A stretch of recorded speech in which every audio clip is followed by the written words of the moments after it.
what we're doing is going Terry through all Strait these from beaches. Sydney Barber Beach is University one of has them. been travelling around the And we're Hunter region's 65 beaches, from Tungurri in the north to Fraser Beach in the south, giving out these surveys. The survey asks people a range of questions about the way they use the beaches, such as which is their favourite beach, when and how often they go to the beach, and what future developments they would like to see. Another 2,500 surveys are being sent out by post all around the Hunter region. The aim of the survey is to help councils with their long-term planning, so that beaches are developed in a way that the people who use them would like. It's also to ensure that appropriate planning is made to help manage problems like soil erosion. The information will be put together on a computer at Sydney University, and we'll be finishing the results towards the end of the year and returning that to the councils with some indication for them how they should go about developing their beaches for the people that are visiting them. And obviously the different use of the beaches from, say, in the Newcastle region to further up the coast are attracting a different type of person to those beaches. Okay, that's fine.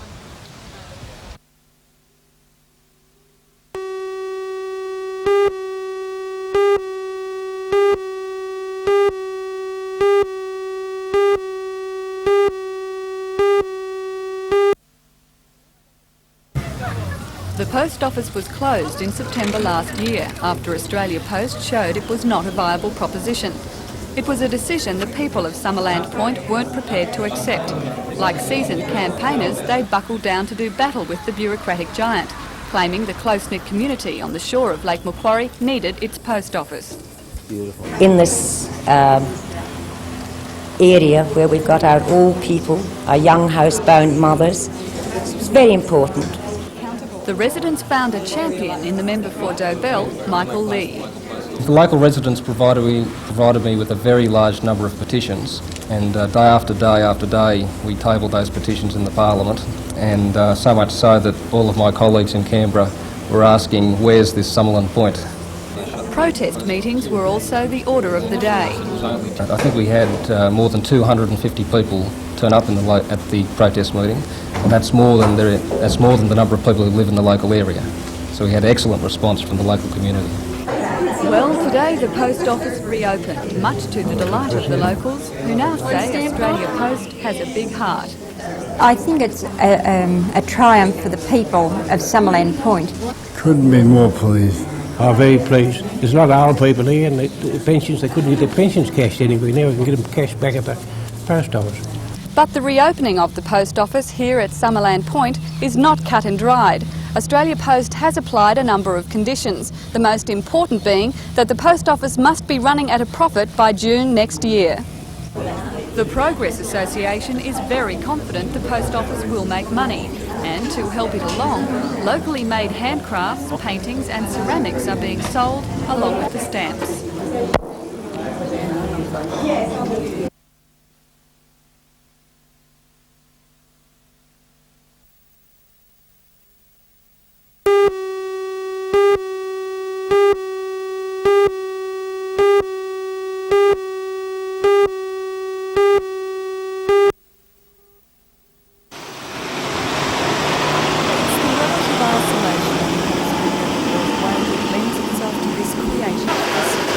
The only way to get to Bonfire is by a water taxi or by a train, alighting at the tiny nearby station on the Newcastle to Sydney line. The 11 artists from Papua New Guinea, Bulgaria, France, Nepal and Australia all have one thing in common.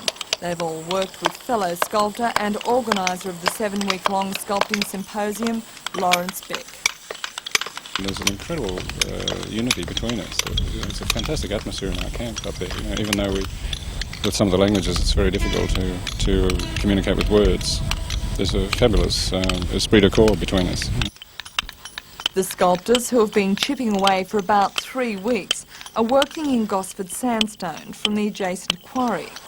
The stone is reputed to be one of the best sculpting mediums in the world. The way the Nepalese do the stone carving is the Bulgarians, the way they do their stone carving, it's all different. So we're all picking up technical things from each other, but even more important than that, we're watching the sculptural side of it from each other too.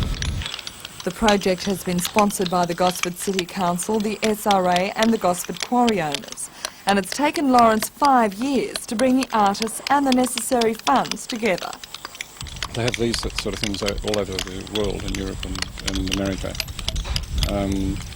The selection of the foreign sculptors, they're the best sculptors from Bulgaria.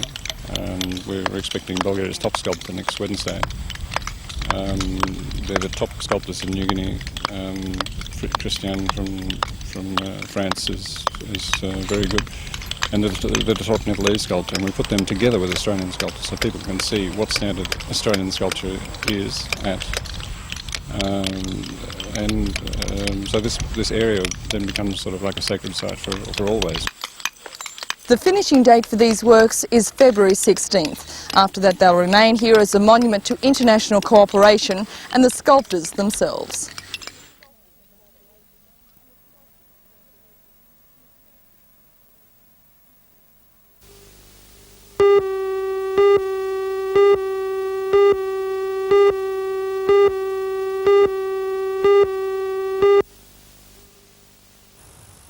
The main event of the Lake Macquarie Golf Championships is on this long weekend. Today, many of the top contenders were on the course taking part in the teams event. The sensation of the day was an 8 under par 64 course record shot by young Queenslander Clark Joyce. Called into the Queensland team only this year, Joyce has set a stunning pace for the weekend. Another youngster who hopes to make his mark in this tournament is the Australian schoolboys champion, 16-year-old Wayne Stewart of Toronto. He is hoping to join the list of tournament winners, which includes players like Jack Newton, Bruce Devlin, Roger Davis and American Kurt Byron. But he regards it as a tough field. There's a lot of very good players, but if I find my form, I think I could be up there at the end. Apart from the presence of Australia's top amateurs, the field includes several high-flying overseas players. Californian Eric Woods plays off a handicap of +3. It's Woods' first golfing tour outside the United States, and he says he's out here for some serious golf and some fun. He blames a late night at the Vineyards last night for his round of 77 today, but says he'll be there with the leaders at the weekend. When I tee off Saturday at 8:18, it'll be golf. I came to play, but when I'm not on the course, I came to have a good time. So I separate the time accordingly. The pre-tournament favourite and unofficial world amateur champion is Scotsman Colin Montgomery. He's the current Scottish national champion and a runner-up in the British amateur title. He attends college in the United States, but says he's happy to be here right now. Well, this is my 6th continent I've been to. I've managed to play all over the world now, and I seem to be a foreigner wherever I go, you know. I'm a Scotsman by birth, and I've lived 18 years in England, so I've always sort of been an Anglo, and now in America, and over here it's fine. I enjoy it. It's good. I love travelling. How have you found the Australian? Montgomery is confident of doing well here and has promised to don his kilt if he does.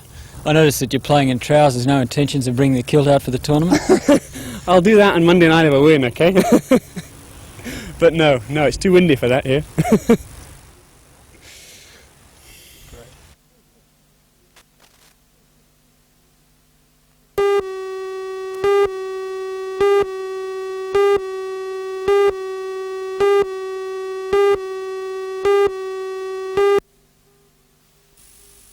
Mr Face, who has taken on the position of chairman of the newly formed Lake Macquarie Australia Day Council, says the Newcastle branch has lost sight of the meaning of Australia Day. The fact is that just about everything in there that I can see is on the payment of large amounts of money for people to participate in very select activities.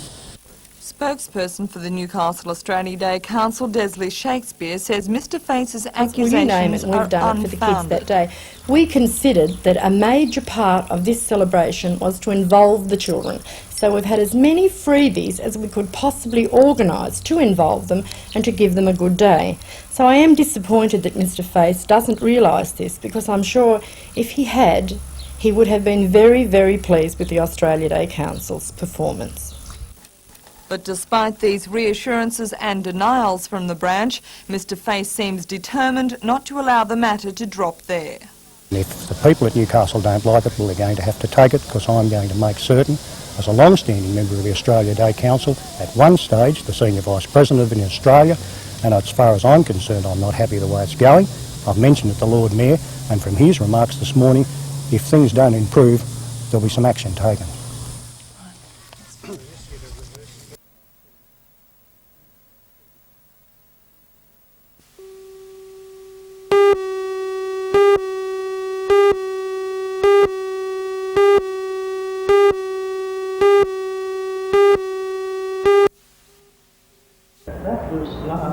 Anne von Berto hopes to make the 8-month trip aboard the Bounty.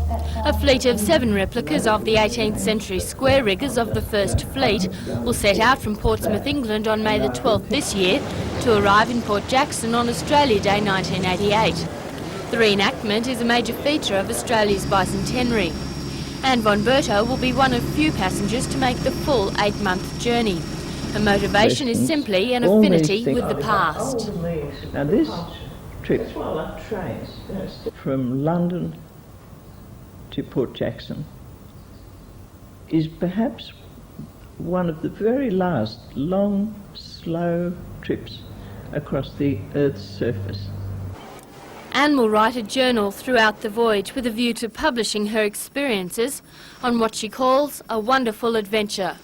The outcome of which nobody can know, and which I'm sure will be downright terrifying at times, bound to be, and however, which will provide an experience which hardly anyone in the world today has known.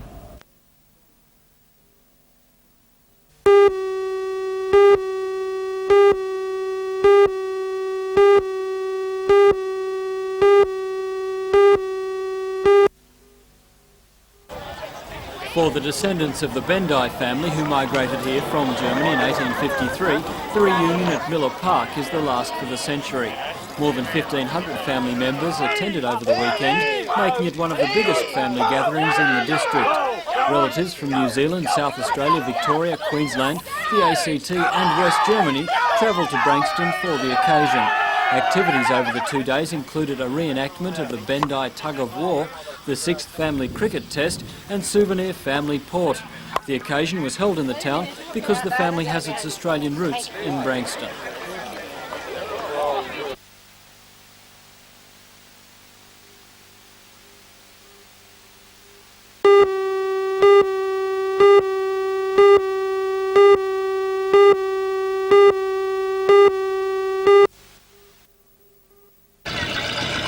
After spending the night in the Mater Hospital, Ruth Copus was transferred by ambulance to District Park to meet the National Safety Council helicopter.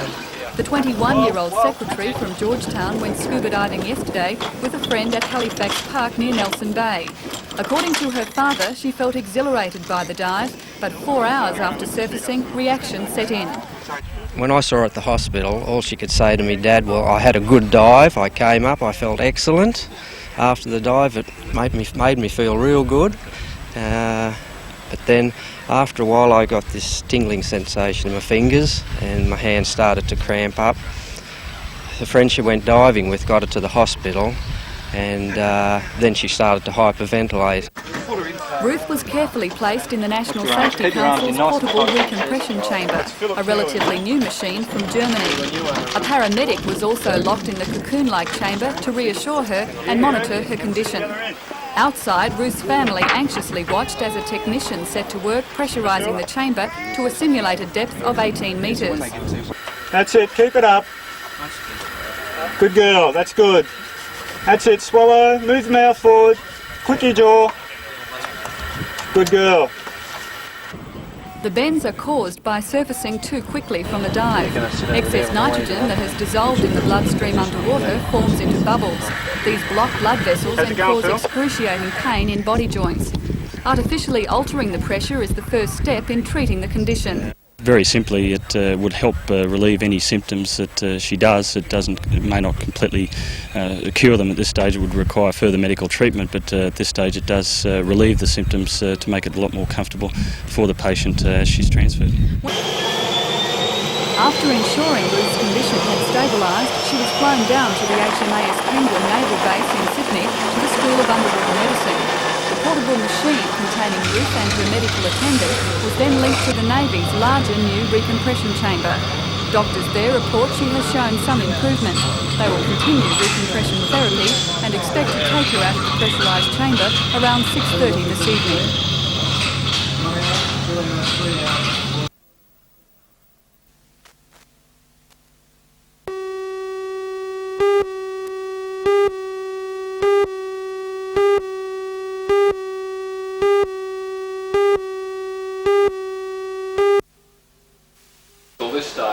Representatives from 5 rental schemes in the Hunter region met in Singleton to be instructed by David Clark, a consultant technician with the Traffic Authority. Mr Clark showed how to install the capsules correctly so that babies travelling in motor vehicles receive maximum protection. The capsules are available for hire through rental schemes. Local councils and hospitals buy the restraints at a discount through the Traffic Authority and hire them back to parents. Unfortunately, very few councils and hospitals have had enough money to buy them, and it's been left to service clubs and individual communities to provide the funding. While Singleton, Maitland, Muswellbrook, Dungog and Scone now have their own baby restraint rental plans, 12 months after the scheme was first mooted, Newcastle is still without a public hire service. Newcastle is a big problem because just the one hospital, the Mater Hospital, needs about 1,000 capsules, which is about $75,000, and they just haven't got the money, and we can't see them sort of getting the money in the near future. So it's a bit of concern to us that Newcastle can't be covered at this stage. Do you think it's fair of the government to come up with the idea and then put the onus on the community to come up with the money? Not really. Once again, the government are in a situation where they haven't got the money either. So this is, we're trying to make an alternative for people to buy, and it's just a long process to be able to enable everybody to get into the scheme.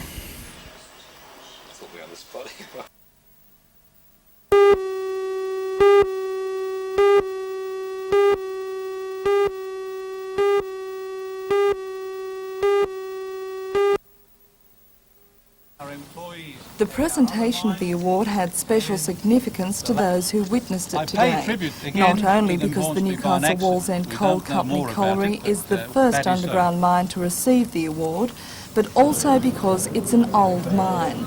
Pelton Colliery was started in 1916, and while the pits in use are only 30 years old, they and the equipment used in them are considered out of date.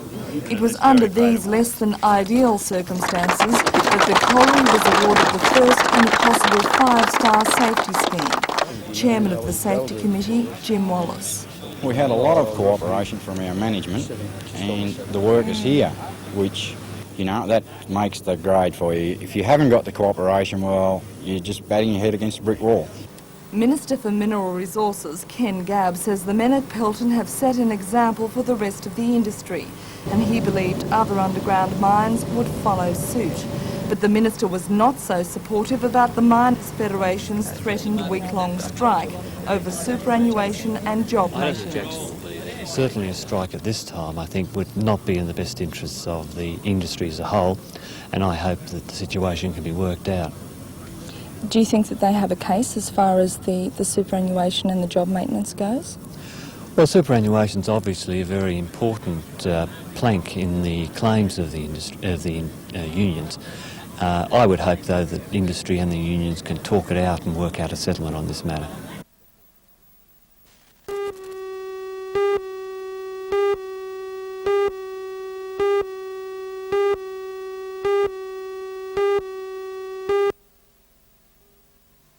"19-year-old Luke Wickens of Maitland Road, Mayfield, stood head-bent in the dock before Magistrate Geoffrey Cleary as the 11 charges were read.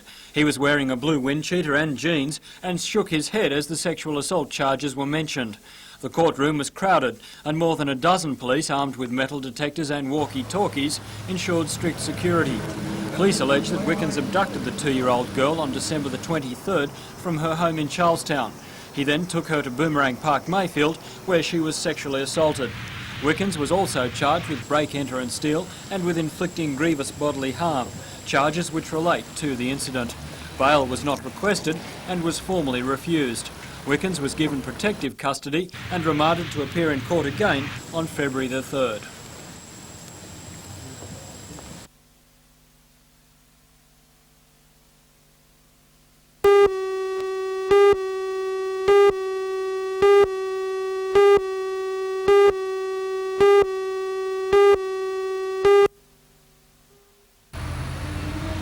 Demolition of parts of the complex began in October last year and work began in mid-December.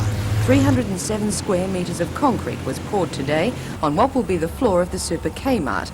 The Kmart will actually be sited on the first floor of the building, with the ground floor being retained for parking. 2/3 of the pouring has been completed so far, with more to go on the floor area and concrete ramps. Completion date for the whole complex is March 1988.